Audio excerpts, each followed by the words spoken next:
Before we begin, I need you to understand something. This isn't a story about an atomic bomb. This is a story about hubris, about 6.2 kilograms of metal that became death itself, about the moment when humanity's reach exceeded its wisdom, and two brilliant young men paid the ultimate price for that miscalculation. What you're about to hear destroyed lives without firing a shot. It changed the course of nuclear science forever. It revealed the invisible killer that lives inside the atom. And it demonstrated, in the most horrifying way possible, that some boundaries should never be crossed with bare hands and a screwdriver. Before you settle in, take a moment to like this video and subscribe to this channel for more deep historical explorations. Let me know in the comments where you're watching from and what time it is there. I love hearing from listeners around the world as we journey through history together. Phone away, distractions silenced. Let's begin. In the beginning, there was darkness. Not the darkness of night, but the darkness of ignorance. For millions of years, humanity walked upon a planet that hummed with invisible energy, utterly unaware of the forces sleeping in the very rocks beneath our feet. The universe was built on secrets. Gravity pulled us toward the earth. Fire transformed wood to ash. Lightning split the sky, but no one understood why.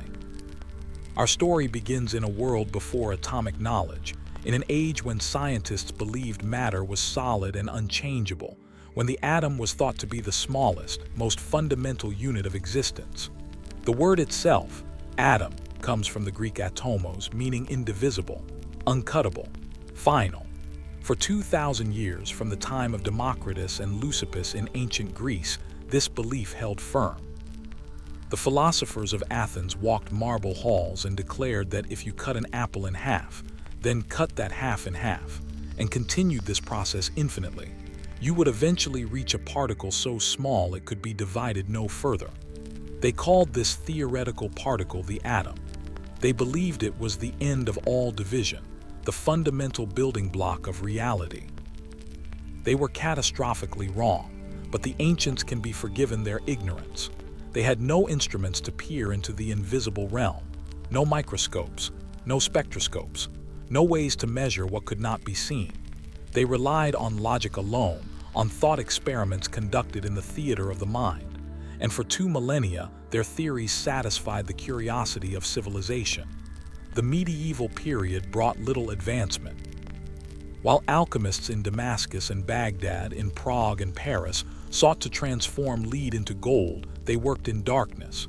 They mixed chemicals in clay vessels. They heated compounds over open flames. They poisoned themselves with mercury vapor and died believing they had glimpsed the secrets of matter. But they had not. The atom kept its secrets. Then came the scientific revolution. In the laboratories of Europe, a new breed of thinker emerged. These were people who believed that nature could be interrogated through experiment rather than mere contemplation. In England in the 17th century, Robert Boyle conducted meticulous studies of air and pressure. He demonstrated that air had weight, that it could be compressed, that it behaved according to mathematical laws. But still, the atom remained theoretical. The 18th century brought Antoine Lavoisier in France, who conducted careful measurements of chemical reactions and discovered that matter is neither created nor destroyed in chemical processes, only transformed. He proved that water was not an element but a compound of hydrogen and oxygen. He gave us the modern concepts of oxidation and combustion, and yet still, no one had seen an atom. No one knew what matter truly was at its smallest scale. By the dawn of the 19th century, chemistry was becoming a rigorous science. John Dalton in England proposed his atomic theory in 1803, arguing that each element was composed of identical atoms with specific weights.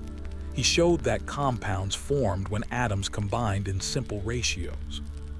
His work was elegant and explanatory, but it remained theoretical. The atom was still invisible, still untouchable, still mysterious.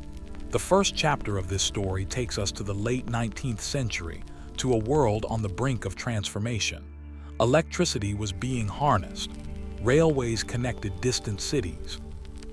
The telegraph allowed instant communication across continents. Science was accelerating. and in laboratories across Europe, researchers were beginning to probe deeper into the nature of matter than ever before. In Germany, in 1895, a physicist named Wilhelm Röntgen was conducting experiments with cathode ray tubes in his darkened laboratory. He noticed something extraordinary. A fluorescent screen across the room was glowing, even though it was shielded from the direct rays of his apparatus. He had discovered invisible radiation that could pass through solid objects. He called them X-rays, the X denoting their mysterious, unknown nature. Within weeks, Röntgen was producing images of the bones inside living hands. The world was astonished. Here was invisible energy that could penetrate flesh and reveal the skeleton beneath. But X-rays were only the beginning. On a gray morning in March 1896, in Paris, a French physicist named Henri Becquerel was studying the fluorescent properties of uranium salts. Becquerel was interested in whether uranium absorbed sunlight and then re-emitted it as X-rays. His experimental procedure was simple. He would wrap photographic plates in black paper to shield them from light, place uranium salts on top, and expose the entire assembly to sunlight. On February 26th, the sky over Paris was overcast.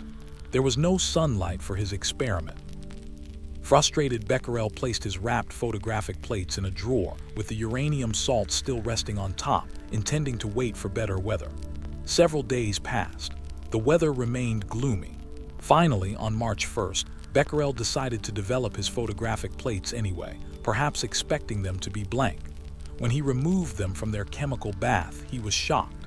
The plates showed intense exposure, as if they had been flooded with light. The uranium had emitted powerful rays in complete darkness, without any sunlight whatsoever. This was spontaneous radiation. This was energy emerging from matter itself, with no external source. Becquerel had discovered radioactivity, though the term would not be coined for 2 more years.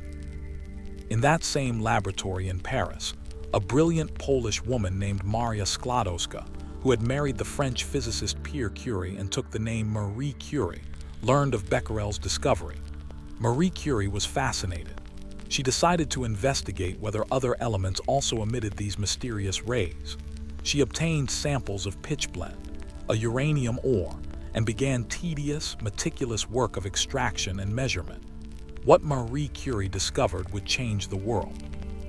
She found that pitchblende was far more radioactive than pure uranium, suggesting the presence of unknown elements. Working in a drafty shed with primitive equipment, often in conditions of near poverty, Marie and Pierre Curie processed tons of pitchblende. In July 1898, they announced the discovery of polonium, named for Marie's native Poland. In December of the same year, they announced radium. These new elements were intensely radioactive, millions of times more potent than uranium. Marie Curie's work was groundbreaking in multiple ways. She coined the term radioactivity. She demonstrated that radioactivity was an atomic property, not a molecular one, meaning it came from the atom itself. She showed that atoms were not immutable and eternal, but could spontaneously transform, emitting energy in the process. She revealed that the atom had an interior life, a hidden architecture of forces. For this work, Henri Becquerel and Pierre and Marie Curie were awarded the Nobel Prize in Physics in 1903. Marie Curie would win a second Nobel Prize in Chemistry in 1911 for isolating pure radium. She remains the only person to win Nobel Prizes in 2 different sciences. But there was a shadow. The radiation that Marie Curie studied so intensely was slowly killing her. She carried test tubes of radium in her pockets. She stored radioactive materials in her desk drawer. Her laboratory notebooks, more than a century later, are still too radioactive to handle safely. They are stored in lead-lined boxes. Anyone who wishes to consult them must sign a liability waiver. Marie Curie died in 1934 of aplastic anemia, her bone marrow destroyed by years of radiation exposure. Her death was a harbinger of horrors to come. While the Curies worked in Paris, scientists across Europe were beginning to understand the atom's structure. In England in 1911, Ernest Rutherford performed his famous gold foil experiment. He fired alpha particles, which are helium nuclei, at a thin sheet of gold. Most of the particles passed straight through, but a small fraction bounced back at sharp angles. Rutherford was astonished. "It was quite the most incredible event that has ever happened to me in my life," he later said. "It was almost as incredible as if you fired a 15-inch shell at a piece of tissue paper, and it came back and hit you." The experiment proved that atoms were mostly empty space, with a tiny, dense nucleus at the center. This nucleus contained virtually all the atom's mass. Electrons orbited this nucleus like planets around a sun. The atom was not solid. It was a miniature solar system of particles and forces. By the 1920s, a new generation of physicists was probing even deeper. Niels Bohr in Denmark, Werner Heisenberg in Germany, Erwin Schrödinger in Austria. They were developing quantum mechanics, a mathematical framework that described the bizarre behavior of particles at the subatomic scale. This was a world where particles could be in two places at once, where observation changed reality, where certainty gave way to probability. And in 1932, James Chadwick in England discovered the neutron, a particle with no electric charge that resided in the nucleus alongside protons. The neutron would prove to be the key to unlocking the atom's most devastating secret. The second chapter reveals a world poised on the edge of catastrophe. In December 1938 in Berlin, two German chemists named Otto Hahn and Fritz Strassmann were bombarding uranium with neutrons. They expected the uranium atoms to absorb the neutrons and become slightly heavier. Instead, they found something impossible. The uranium atoms were splitting apart into lighter elements, into barium and krypton. The atom, the supposedly indivisible, had been divided. Hahn and Strassmann could hardly believe their results. They wrote to their colleague, Lise Meitner, an Austrian physicist who had fled Germany to escape Nazi persecution because she was Jewish. Meitner was staying in Sweden. When she received Hahn's letter describing the experiment, she discussed it with her nephew, Otto Frisch, also a physicist. Together, sitting on a log in the snowy Swedish countryside, they worked out what had happened. The uranium nucleus, struck by a neutron, had become unstable and split into two fragments. The process released an enormous amount of energy. Meitner calculated that a single splitting atom released approximately 200 million electron volts of energy. For a single atom, this seemed insignificant. But if billions of atoms could be made to split simultaneously, the energy release would be colossal. Frisch named the process fission, borrowing a term from biology for the splitting of living cells. But there was more. When a uranium atom split, it released additional neutrons. These neutrons could strike other uranium atoms, causing them to split as well, releasing more neutrons in a cascade. This was a chain reaction. If enough uranium was gathered in one place, and if the reaction was fast enough, the energy release would be explosive. Nuclear fission had been discovered, and the world was on the brink of the Second World War. The implications were understood immediately by physicists across Europe and America. In Germany, scientists began investigating nuclear weapons. In France, Frédéric Joliot-Curie, Marie Curie's son-in-law, conducted fission experiments. In England, refugee physicists from Germany and Austria warned that Hitler might develop an atomic bomb. And in America, a group of concerned scientists drafted a letter to President Franklin D. Roosevelt. The letter was signed by Albert Einstein, the most famous scientist in the world. It warned that Germany might be developing atomic weapons, and it urged the United States to begin its own nuclear research program.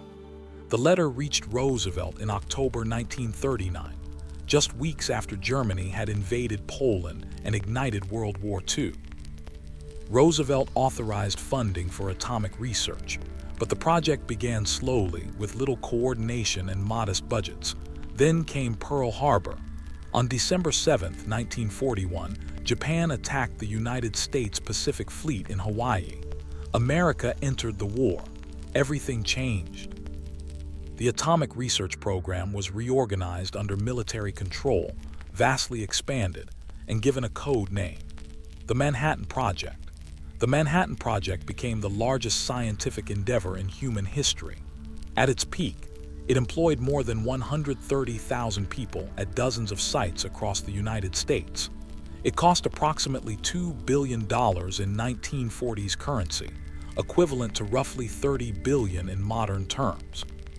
It involved physicists, chemists, engineers, metallurgists, machinists, electricians, soldiers, and construction workers. Entire cities were built in remote locations to house the workers and their families. 3 main sites were chosen.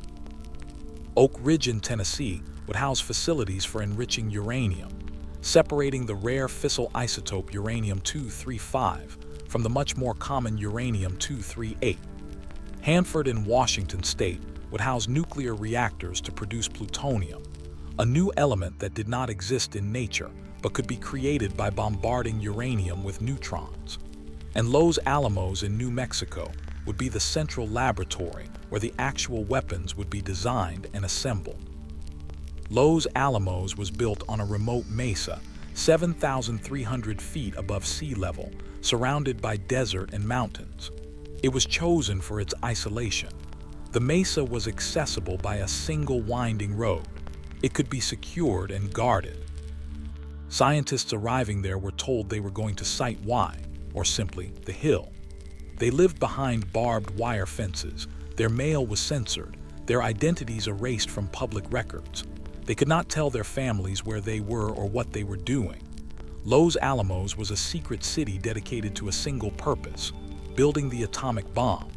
The scientific director of Los Alamos was J. Robert Oppenheimer, a theoretical physicist from the University of California at Berkeley. Oppenheimer was an unlikely choice to lead such an enormous project. He was thin, chain-smoked, spoke in poetic phrases, read Sanskrit in his spare time, and had no experience managing large groups or working on practical engineering problems. But he possessed a brilliant mind and an ability to understand and synthesize ideas from multiple fields of physics. General Leslie Groves, the military head of the Manhattan Project, chose Oppenheimer despite his lack of managerial experience. It was one of Groves' best decisions. Under Oppenheimer's leadership, Los Alamos attracted some of the greatest scientific minds in the world. Enrico Fermi, who had built the first controlled nuclear reactor in Chicago in 1942, came to Los Alamos. Niels Bohr, the father of quantum mechanics, visited as a consultant. Richard Feynman, Hans Bethe, Edward Teller, John von Neumann, Stanislaw Ulam. The list read like a who's who of 20th century physics. And among them were 2 young physicists who would become the central figures in our story. Their names were Harry Daghlian and Louis Slotin. They could not have known, as they arrived at Los Alamos, that they would become the first peacetime victims of the atomic age. Harry Cricker Daghlian Jr. was born on May 4, 1921, in Waterbury, Connecticut. His parents were Armenian immigrants who had fled the genocide perpetrated by the Ottoman Empire. Harry was a brilliant student. He graduated from high school at age 15 and enrolled at the Massachusetts Institute of Technology. He studied physics, graduating with a degree in 1942 at age 21. Despite his youth, he was recruited to Los Alamos because of his expertise in neutron physics. Daghlian was quiet, studious, meticulous. Colleagues remembered him as careful and thoughtful. He worked on critical assemblies, the experiments designed to determine how much fissile material was needed to sustain a chain reaction. This work was dangerous. It involved bringing plutonium or uranium very close to the critical mass, the amount needed for a self-sustaining reaction. Scientists called these experiments tickling the dragon's tail, a phrase coined by Richard Feynman to describe the act of provoking a dangerous force while trying to avoid being harmed by it. Louis Alexander Slotin was born on December 1, 1910, in Winnipeg, Manitoba, Canada. His parents were Russian Jewish immigrants. Louis was brilliant and restless. He studied science at the University of Manitoba, then went to England for graduate work, earning a doctorate in physical chemistry from King's College London. He worked in Ireland and Chicago before joining the Manhattan Project in 1944. Slotin was charismatic, confident to the point of recklessness. He wore blue jeans and cowboy boots in the laboratory, a casual affectation that contrasted with the military atmosphere of Los Alamos. He loved hands-on work, assembling devices with his own hands rather than relying on remote controls or safety mechanisms. He became known as one of the best bomb assemblers in the project. On July 16, 1945, Slotin was one of the team members who assembled the core for Trinity, the world's first nuclear explosion, detonated in the New Mexico desert near Alamogordo. The Trinity test was a success beyond anyone's expectations. The bomb released energy equivalent to 22,000 tons of TNT. It created a fireball that reached temperatures hotter than the surface of the sun. It vaporized the steel tower on which it was mounted. It turned the desert sand into green radioactive glass. Witnesses saw a flash of light so bright it illuminated the sky for hundreds of miles. The mushroom cloud rose more than 7 miles into the atmosphere. Oppenheimer, watching from a bunker 10 miles away, later said he thought of a line from Hindu scripture, the Bhagavad Gita. "Now I am become death, the destroyer of worlds." 3 weeks later, on August 6, 1945, an atomic bomb nicknamed Little Boy was dropped on Hiroshima, Japan. The bomb destroyed 5 square miles of the city. Approximately 70,000 people died instantly. Tens of thousands more would die in the following weeks and months from radiation sickness and burns. 3 days later, on August 9th, a second bomb, nicknamed Fat Man, was dropped on Nagasaki. This bomb used a plutonium core. The explosion killed approximately 40,000 people instantly. Japan surrendered on August 15th, ending World War II. The Manhattan Project had succeeded. Nuclear weapons existed. The atomic age had begun. But the scientists at Los Alamos did not stop their work. The military wanted to test additional weapons. Operation Crossroads, a series of nuclear tests planned for the Pacific, was scheduled for the summer of 1946. Los Alamos needed to produce more plutonium cores. One of these cores would become known as the Demon Core, though initially it had a more innocent name. The scientists called it Rufus. The core was a perfect sphere, approximately 3.5 inches in diameter, weighing 6.2 kilograms, or about 14 pounds. It was made of plutonium-gallium alloy, manufactured in 2 hemispheres with an anti-jet ring to prevent neutrons from escaping at the seam during an explosion. The plutonium had been produced at Hanford, refined and cast at Los Alamos. It was coated with a thin layer of nickel to prevent corrosion. This core had originally been intended as the 3rd atomic bomb to be dropped on Japan. It was scheduled for delivery in mid-August 1945. But Japan's surrender made the mission unnecessary. The core was retained at Los Alamos for testing. Plutonium cores had to be tested carefully. They were subcritical on their own, meaning they could not sustain a chain reaction without additional neutrons being reflected back into the mass.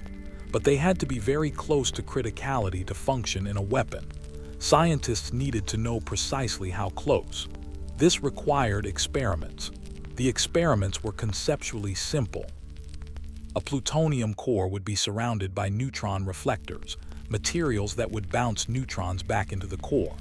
As the reflectors moved closer, neutron multiplication would increase. Instruments would measure the rate. Scientists could calculate how close the system was to going critical. Various materials served as reflectors: tungsten carbide bricks, beryllium metal. The density and arrangement of these materials determined how effectively they reflected neutrons. The experiments required skill, steady hands, and absolute attention. On the evening of August 21, 1945, just 6 days after Japan's surrender, Harry Daghlian was working alone in the Omega Site laboratory at Los Alamos. It was late, past 10 o'clock at night. Most of the staff had gone home. A security guard, Private Robert Hemmerly, sat at a desk 10 to 12 feet away, reading. Daglian was conducting a criticality experiment with the Rufus core. He was building a structure of tungsten carbide bricks around the plutonium sphere. Each brick he added reflected more neutrons back into the core, pushing the system closer to criticality. Neutron counters clicked faster with each addition. The procedure was to stack the bricks carefully, monitor the neutron levels, and stop well before reaching a dangerous threshold. Daglian picked up another tungsten carbide brick. It weighed nearly 10 pounds. He moved to place it on the growing structure, but the brick slipped from his hand. It fell onto the core. Instantly, there was a blue glow. The core went supercritical. A burst of neutrons and gamma rays flooded the room. Daglian, standing directly over the assembly, received an enormous dose of radiation in a fraction of a second. He immediately grabbed the brick and threw it aside, terminating the reaction. The blue glow faded. The neutron counters slowed. The room was silent except for the clicking of instruments and the sound of Daglian's breathing. Private Hemmerly looked up from his reading. He asked what had happened. Daglian told him there had been an accident. He asked Hemmerly to call for help. Within minutes, medical personnel arrived. Daglian was examined. He showed no visible injuries, but he knew what had happened. He had been exposed to a lethal dose of radiation. He asked how much. The calculations suggested he had received over 500 rad of neutron and gamma radiation. For context, exposure to 400 rad is usually fatal. Daglian was hospitalized. In the first hours, he felt nauseous but relatively normal. He could speak and walk. He filled out a detailed report of the accident. He sketched diagrams showing the configuration of the bricks. He wanted the information recorded for future safety procedures. But as the hours became days, radiation sickness set in. His white blood cell count dropped precipitously. His hands, which had been closest to the core, began to swell and blister. The tissue was dying from the inside out. His skin turned dark and leathery. Nausea worsened. He developed a high fever. Doctors could do nothing. There was no treatment for acute radiation poisoning. 25 days after the accident, on September 15, 1945, Harry Daglian died. He was 24 years old. The cause of death was recorded as acute radiation syndrome, hematopoietic focus, meaning his bone marrow had been destroyed and his body could no longer produce blood cells. He had, in effect, been killed by the invisible energy released by a handful of atoms splitting apart. Harry Daglian was the first person to die in a peacetime nuclear accident. His death was mourned at Los Alamos. Scientists who knew him were shaken. Some called for changes to safety protocols. But the Manhattan Project was winding down. Many scientists were leaving. The focus was shifting to future weapons development and tests. Daglian's death was recorded, analyzed, and filed away, and the plutonium core Rufus remained. It was still needed for Operation Crossroads. 8 months later, the same core would kill again. What happened next would shock the world, though the full details would remain classified for years. On the afternoon of May 21, 1946, Louis Slotin was in the Omega Site laboratory at Los Alamos. He was not alone. With him were 7 other people. Alvin Graves, a physicist who would soon replace Slotin in certain duties. Reimer Schreiber, another physicist who had helped assemble the Fat Man bomb. Samuel Klein, a young physics student. Dwight Young, a photographer. Marion C. Slicky, a physicist. Theodore Perlman, an engineer, and Private Patrick Cleary, a security guard. Slotin was preparing to leave Los Alamos. He had grown disillusioned with weapons work. Like Oppenheimer and many other Manhattan Project scientists, Slotin had supported building the atomic bomb during the war to prevent Nazi Germany from developing it first. But with the war over, he questioned the morality of continuing nuclear weapons development. He had accepted a position at the University of Chicago and planned to return to civilian research. Before leaving, Slotin was training Alvin Graves to perform criticality experiments. Graves would oversee final tests before Operation Crossroads. Slotin had performed these tests many times. He was an expert. Some said he was too confident, too casual in his approach. The experiment that day involved the same plutonium core that had killed Harry Daghlian. The core was placed on a small stand. Over it, Slotin would position two hemispherical shells made of beryllium, a metal that reflected neutrons efficiently. The procedure was to lower the upper hemisphere toward the core, bringing the system closer to criticality, then pulling it back. Neutron detectors would measure how close the assembly came to a self-sustaining chain reaction. The standard safety protocol called for spacers, small metal shims, to be placed between the beryllium hemispheres to ensure they could not completely close around the core. Complete closure would create a supercritical mass and trigger a runaway reaction. But Slotin used his own method. He did not use shims. Instead, he held the upper beryllium hemisphere with his left hand, inserting his thumb into a hole at the top. With his right hand, he held a flathead screwdriver. He placed the blade of the screwdriver between the two hemispheres, using it as a spacer to prevent them from closing. By twisting the screwdriver, he could adjust the gap, moving the upper hemisphere closer to or farther from the core. Enrico Fermi had seen Slotin perform this procedure months earlier and had warned him, "Keep doing that, and you'll be dead within a year." Others called it tickling the dragon's tail. It was reckless. It relied entirely on Slotin's steady hand. There was no margin for error. Slotin began the demonstration. The neutron counters clicked faster as he lowered the upper hemisphere. The 7 observers watched. Everything seemed routine. Slotin had done this many times. Then the screwdriver slipped. The upper beryllium hemisphere dropped into place, completely enclosing the plutonium core. Instantly, the core went supercritical. A brilliant blue flash filled the room. It was Cherenkov radiation, the visible light emitted when charged particles travel faster than the speed of light in a medium. It lasted only a fraction of a second, but everyone saw it. They felt a wave of heat wash over them. Slotin reacted instantly.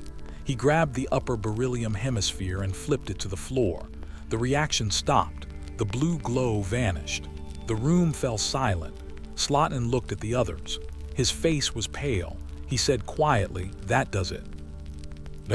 Everyone in the room knew what had happened. They had all received radiation exposure. The question was how much. Slotin ordered everyone out of the room. In the hallway, he asked for paper and pencil. He sketched a diagram of where each person had been standing relative to the core at the moment of the accident. He knew the sketch would be essential for doctors to estimate how much radiation each person had absorbed. Distance from the source was critical. Slotin had been standing directly over the core, less than a foot away. Graves had been standing behind Slotin, partially shielded by his body. The others were farther back. Schreiber returned to the laboratory to take readings and collect his jacket. He later said he was disoriented, possibly suffering from the effects of radiation exposure, though he did not realize it at the time. Slotin was rushed to the hospital. Doctors examined him. He appeared relatively normal, though he felt nauseated. Blood tests were ordered. Based on the accident description and the position sketch, physicists calculated that Slotin had received approximately 1,000 rad of neutron radiation and 114 rad of gamma radiation in less than 1 second. This was far beyond a lethal dose. There was no hope of survival. Slotin told Graves, "I'm sorry I got you into this. I'm afraid I have less than a 50% chance of living. I hope you have better than that." Graves had received approximately 166 rad of neutron radiation and 26 rad of gamma. This was a very high dose, but below the threshold considered immediately lethal. He would survive, but with severe radiation sickness. In the hours after the accident, Slotin remained conscious and lucid. He provided detailed accounts of what had happened. He was apologetic, particularly to Graves, who had been there only to observe. Slotin's parents were notified. They flew from Winnipeg to be with their son. Over the following days, Louis Slotin's condition deteriorated in a manner that was horrifying and predictable. Acute radiation syndrome progresses in stages. First comes the initial phase, lasting hours to days, with nausea, vomiting, and diarrhea as the rapidly dividing cells of the intestinal lining die. Then comes a latent phase, where the victim may feel better temporarily, as if recovering. This is an illusion. During this phase, the bone marrow is being destroyed, the immune system collapsing, the body's ability to repair tissue failing. Then comes the manifest illness phase. White blood cell counts plummet. The body becomes defenseless against infection. Internal bleeding begins as platelet counts drop. The skin, particularly areas that receive the highest doses, begins to die. Blisters form, tissue sloughs off, organs fail one by one. Slotin's left hand, which had been directly over the core, swelled grotesquely. Blisters covered the skin. The tissue turned black and necrotic. Doctors could do nothing to stop it. His intestinal lining was destroyed, causing uncontrollable diarrhea and preventing nutrient absorption. His white blood cell count dropped to nearly zero. He developed a high fever as infections ravaged his defenseless body. He remained conscious through much of this ordeal. He could feel his body failing. He knew he was dying. There was no hope, no treatment, no miracle. He was being killed by the invisible damage done to billions of cells in a fraction of a second 9 days earlier. On May 30th, 1946, at 11 o'clock in the morning, Louis Slotin died. He was 35 years old. A physician recorded, "Louis died quietly." For about 24 hours, he had been in the last stages of high fever accompanied by irrationality and difficulty of breathing, with slight cyanosis. His body was returned to Winnipeg. Thousands attended his funeral. The city mourned a local hero who had helped build the atomic bomb, though few knew the details of what he had done or how he had died. A park in Winnipeg was named in his honor, but there was little public discussion of the accident. The Manhattan Project was still classified. The dangers of radiation exposure were not widely understood, and the government, perhaps embarrassed by the lax safety procedures, kept the details quiet. Alvin Graves survived, though he was critically ill for weeks. His hair fell out. His eyesight was permanently damaged.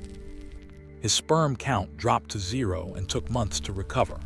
But he lived. He would go on to oversee some of the most destructive nuclear weapons tests in history during the Cold War, including the Castle Bravo test in 1954, which released far more radiation than expected and contaminated inhabited islands in the Marshall Islands. The others in the room received lower doses. Samuel Klein received enough to cause significant health issues but survived for decades. Marian Cieślicki developed acute myelocytic leukemia and died in 1965, 19 years after the accident. Dwight Young died of aplastic anemia in 1975. Reimer Schreiber lived until 1998. Theodore Perlman likely died in 1988. Private Cleary was killed in action in the Korean War in 1950, only 4 years after the accident. The statistical link between their radiation exposure and subsequent health problems is uncertain in many cases, but the pattern is suggestive. Low-level radiation exposure increases the risk of cancer, but it does not guarantee it. Epidemiology is difficult with small sample sizes. After the second accident, the plutonium core was renamed. It was no longer called Rufus. Scientists began calling it the demon core. The name stuck. It conveyed the sense that the sphere had a malevolent will, that it was cursed, that it sought to harm those who came near it. This was superstition, of course. The plutonium had no will, no consciousness, no intent. It was simply matter behaving according to the laws of nuclear physics. But the nickname captured the fear and dread that surrounded the core. Hands-on criticality experiments were immediately banned at Los Alamos. Reimer Schreiber, one of the survivors, designed remote control machines to perform future experiments. Operators would work from behind thick shielding, manipulating reflectors with mechanical arms while observing through lead glass windows or on television monitors. Never again would a scientist stand over a critical assembly with only a screwdriver between themselves and death. The demon core was scheduled to be used in Operation Crossroads, the series of nuclear tests planned for Bikini Atoll in the Marshall Islands. But after the second accident, there were concerns. The core had gone supercritical twice. It contained fission products, radioactive elements created during the brief chain reactions. Some of these products were neutron poisons, meaning they absorbed neutrons and could interfere with a proper detonation. The core needed time for short-lived isotopes to decay. Operation Crossroads proceeded with two other cores. The tests, codenamed Able and Baker, took place in July 1946. Able was an airburst detonation, with the bomb dropped from a plane. Baker was an underwater explosion, with the bomb detonated beneath a fleet of target ships. The Baker test was particularly destructive.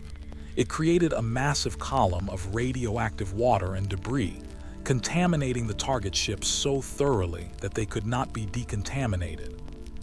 Plans for a third test, codenamed Charlie, which would have used the Demon Core, were canceled. During the summer of 1946, the Demon Core was melted down. The plutonium was recast and recycled for use in other cores. The sphere that killed two men ceased to exist as a discrete object. Its atoms were dispersed, reformed, incorporated into new weapons.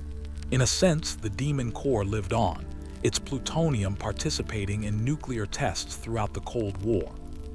But the story of the Demon Core did not end with its physical destruction.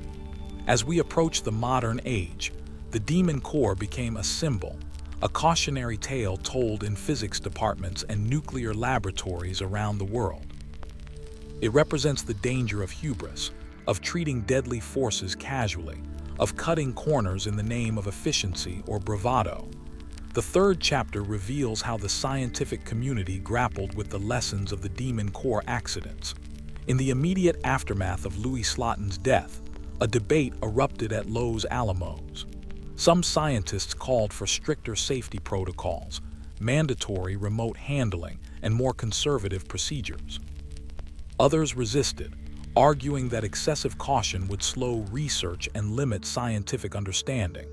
There was a cultural divide between younger physicists, many of whom had come of age during the Manhattan Project and viewed risk as inherent to frontier science, and older, more cautious scientists who had witnessed the consequences of radiation exposure. J. Robert Oppenheimer, the scientific director, was in a difficult position. He had recruited Slotin. He had encouraged a culture of hands-on experimentation. He valued creativity and intuition over bureaucratic procedure, but two deaths on his watch could not be ignored. Oppenheimer authorized the development of remote handling equipment, but he also defended the culture of Los Alamos. In a free country, he said, if people want to go to hell in a handbasket, you can't stop them. The Manhattan Project officially ended on December 31, 1946, replaced by the Atomic Energy Commission, a civilian agency. The focus shifted from wartime urgency to long-term research and weapons development. Safety became a higher priority, though it would be tested repeatedly in the decades ahead. Throughout the 1950s and 60s, criticality accidents occurred at nuclear facilities around the world. In December 1958, at the Y-12 plant in Oak Ridge, Tennessee, a worker named Cecil Kelly was killed when a uranium solution unexpectedly went critical. He received a massive dose of radiation and died within hours. In January 1961, at the SL-1 reactor in Idaho, 3 military personnel were killed instantly when a reactor went prompt critical during maintenance. One man was impaled to the ceiling by a reactor component. All 3 bodies were so radioactive they had to be buried in lead coffins. In the Soviet Union, criticality accidents were more common and often kept secret. A 1957 accident at the Mayak nuclear facility in Russia killed a worker instantly. Another at a facility near Moscow in 1968 killed a researcher. Soviet safety culture was poor, driven by Cold War pressure to match American weapons development at any cost. The worst civilian nuclear disaster occurred in April 1986 at Chernobyl in Ukraine, then part of the Soviet Union. A flawed reactor design combined with operator error led to an explosion that spread radioactive material across Europe. 31 people died in the immediate aftermath, and thousands more developed cancers attributable to radiation exposure. In September 1999, at a fuel processing facility in Takemura, Japan, workers improperly mixed uranium in a precipitation tank, triggering a sustained criticality accident. 3 workers received massive radiation doses. 2 died after prolonged suffering. 1, Hisashi Aochai, received the highest dose of radiation ever survived for any length of time. He lived for 83 days in unimaginable agony as doctors attempted experimental treatments. His chromosomes were so damaged that his cells could not divide. His skin fell off. His internal organs failed. It was a death as horrifying as anything seen in the 1940s. Each accident led to reforms, new regulations, better training, improved equipment. But accidents continued. Human error, complacency, and cost-cutting repeatedly undermined safety systems. The history of nuclear technology is written in the bodies of those who died learning its dangers. The Demon Core became a teaching tool. Nuclear engineers studied the accidents. Safety protocols were written with Daghlian and Slotin in mind. The phrase, tickling the dragon's tail, entered the lexicon of nuclear physics as a warning against overconfidence. By the 1970s, criticality experiments were conducted entirely by remote control. Plutonium and enriched uranium were handled with extreme caution. Criticality alarms were installed in facilities. Training became mandatory. Safety culture improved. But the legacy of the Demon Core extends beyond safety procedures. In the decades since World War II, over 2,000 nuclear weapons have been detonated in tests by various nations. The United States conducted 1,032 tests. The Soviet Union conducted 715. France, China, the United Kingdom, India, Pakistan, North Korea all developed nuclear arsenals. The technology pioneered at Los Alamos spread across the globe. The human cost of nuclear weapons extends far beyond Hiroshima and Nagasaki.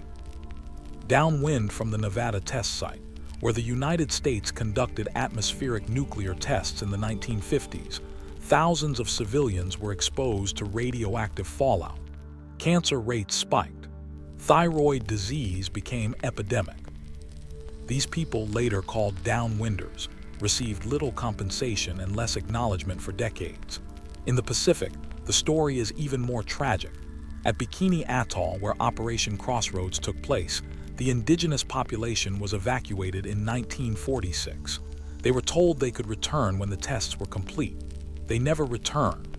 The islands remain contaminated. The coral atolls, which take 10,000 years to form, were obliterated by thermonuclear explosions.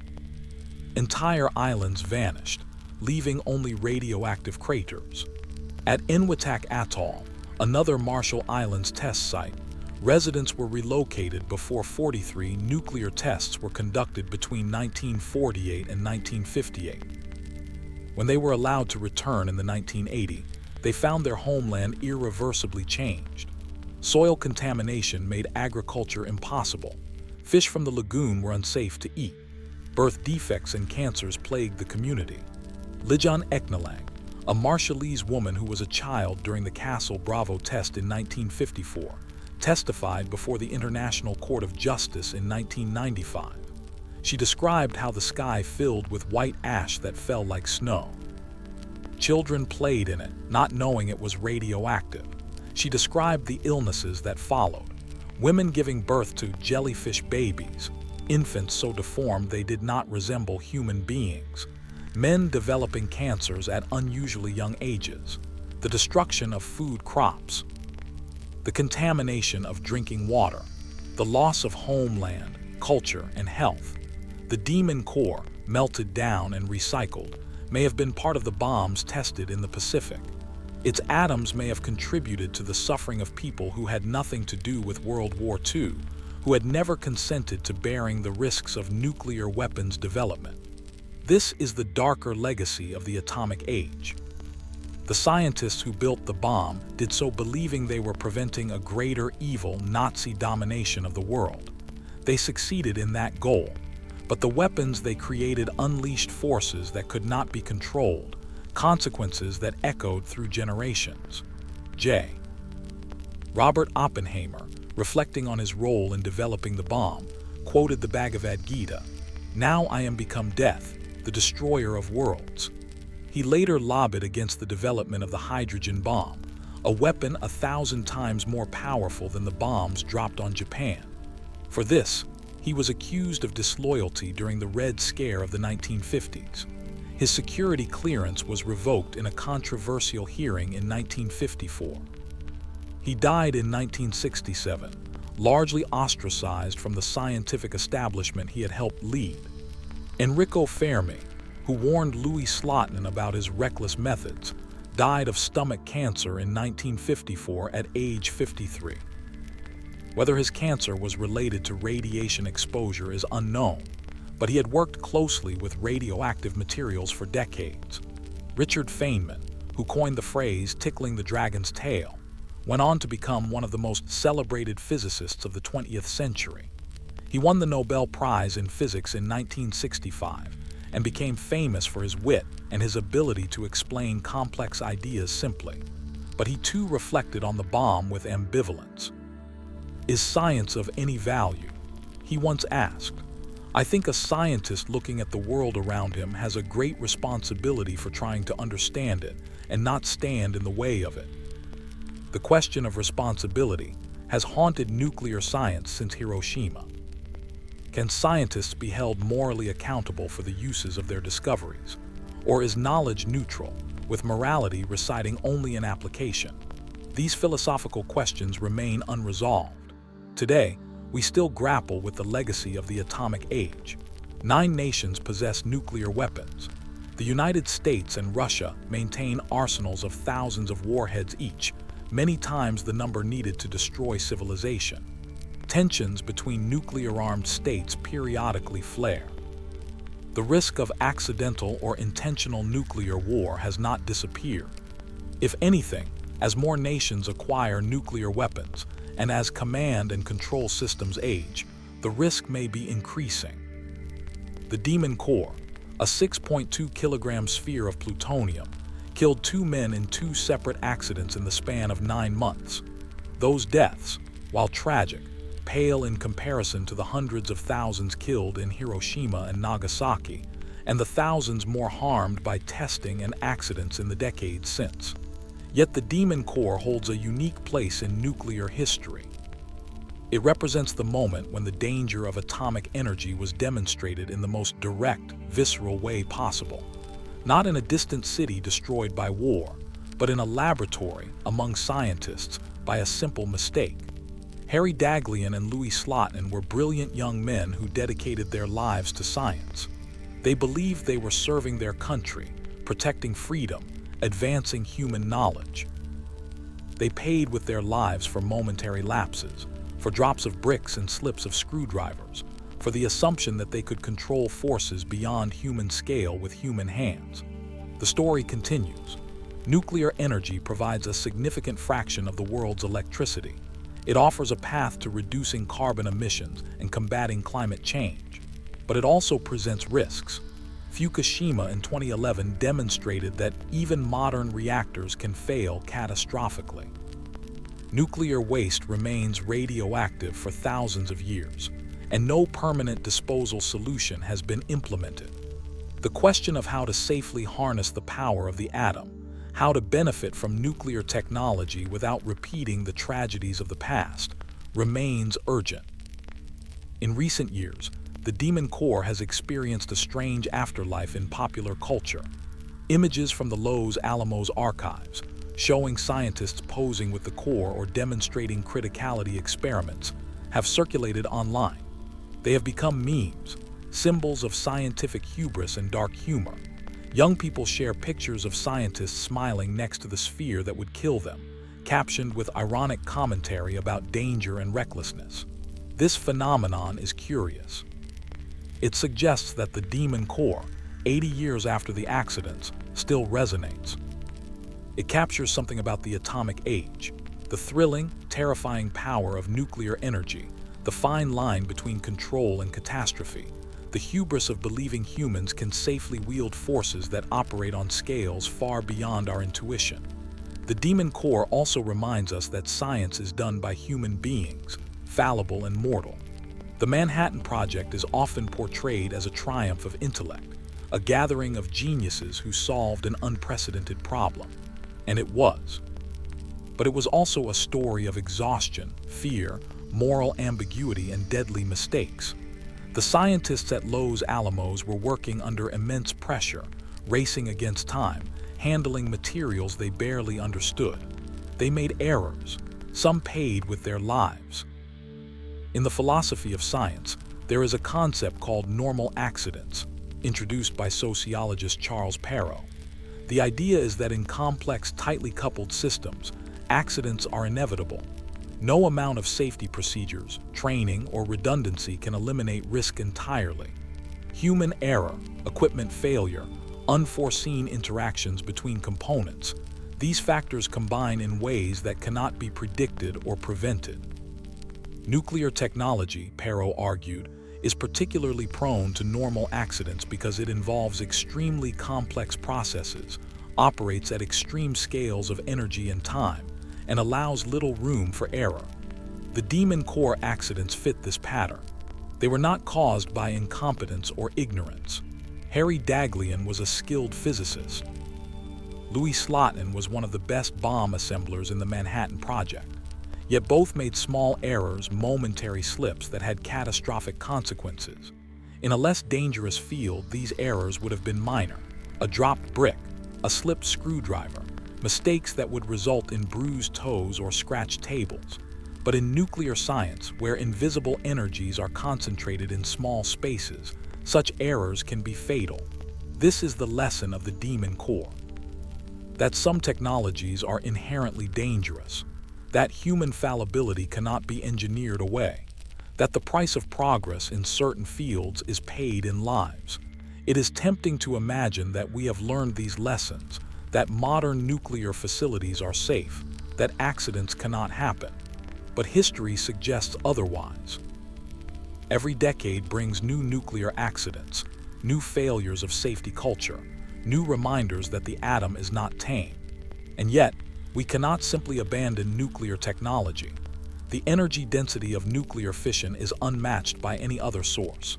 A kilogram of uranium contains approximately 20 million times the energy of a kilogram of coal. For a world facing climate change, desperate for carbon-free energy sources, nuclear power is difficult to dismiss. For nations concerned about security, nuclear weapons remain the ultimate deterrent.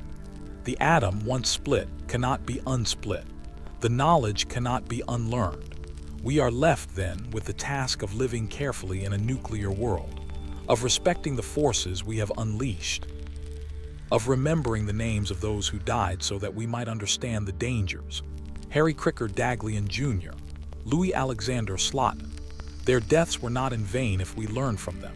As the night deepens and we approach the end of this story, it is worth reflecting on what the Demon Core represents beyond its physical reality. It is a symbol of the atomic age itself, a small, dense object containing unimaginable power, beautiful in its simplicity, deadly in its potential. It is a reminder that knowledge is not the same as wisdom, that capability is not the same as control. In the archives of Los Alamos, there is a photograph taken during the Trinity test. It shows a group of scientists standing together, smiling, relaxed. Among them are Harry Daghlian and Louis Slotin. They are young, confident at the peak of their careers. They do not know that within a year both will be dead, killed by the same plutonium core. The photograph is haunting. It captures a moment of triumph before the tragedy. There is another photograph taken after Louis Slotin's accident. It shows a sketch he made of the room, indicating where each person had been standing. The sketch is careful, detailed, made with a steady hand despite the knowledge that he was dying.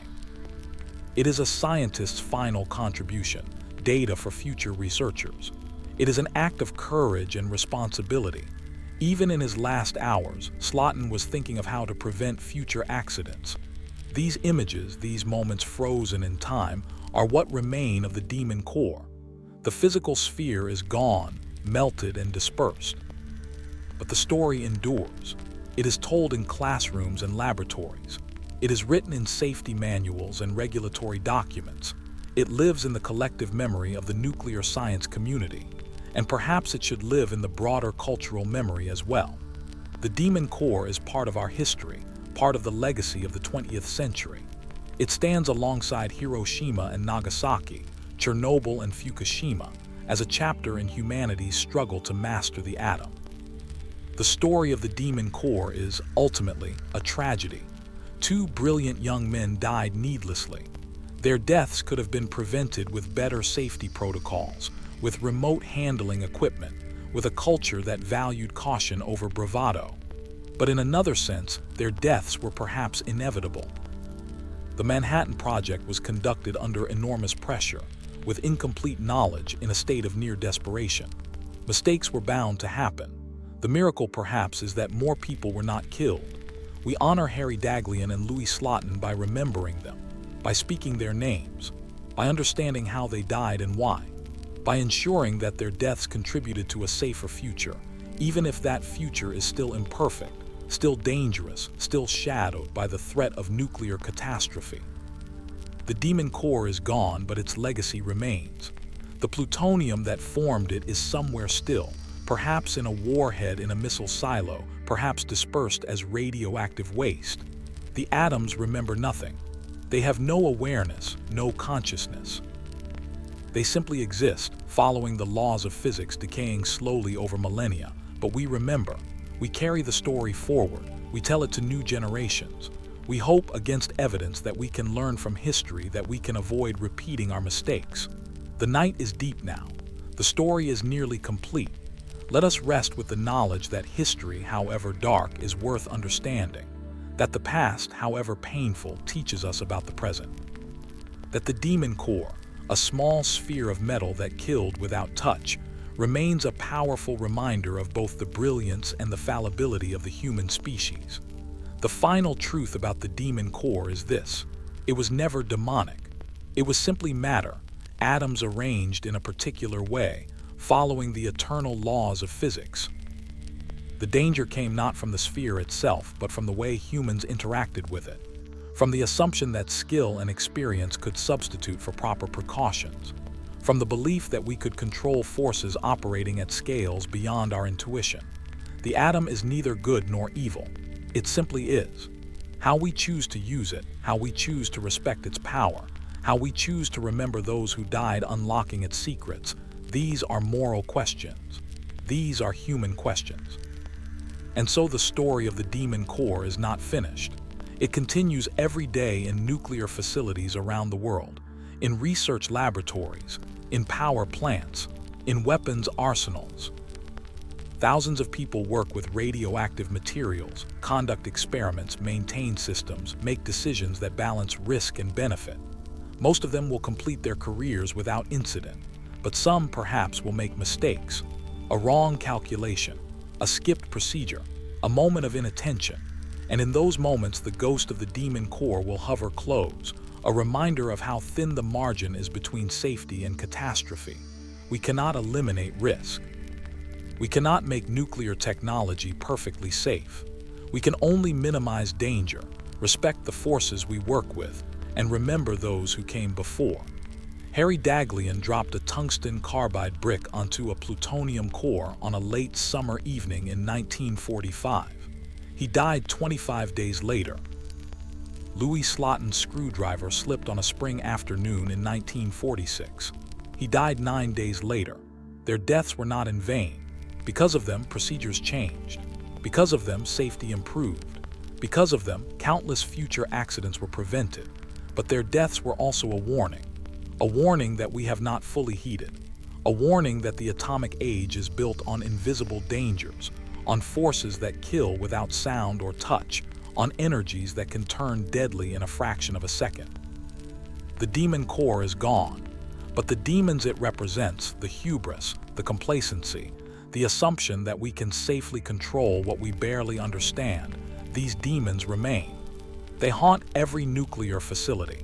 They whisper in the ears of engineers and policymakers. They remind us, if we listen, that some knowledge comes at a terrible price. As you drift toward sleep, carry with you the memory of two young scientists who gave their lives in service of their country and their craft. Carry with you the knowledge that progress is not free, that innovation carries risk, that the pursuit of knowledge can be a dangerous endeavor. The night enfolds us now. The story fades into memory. The demon core dissolves into history, but the lessons remain if we choose to learn them. Sleep well. Dream of a world that remembers its past and learns from its mistakes. Dream of scientists who work with humility and caution. Dream of a future where the power of the atom is harnessed wisely, where tragedy is prevented, where the invisible forces are respected. The story continues. The story always continues, but for now, rest. The demon core has taught us what it can. The rest is up to us.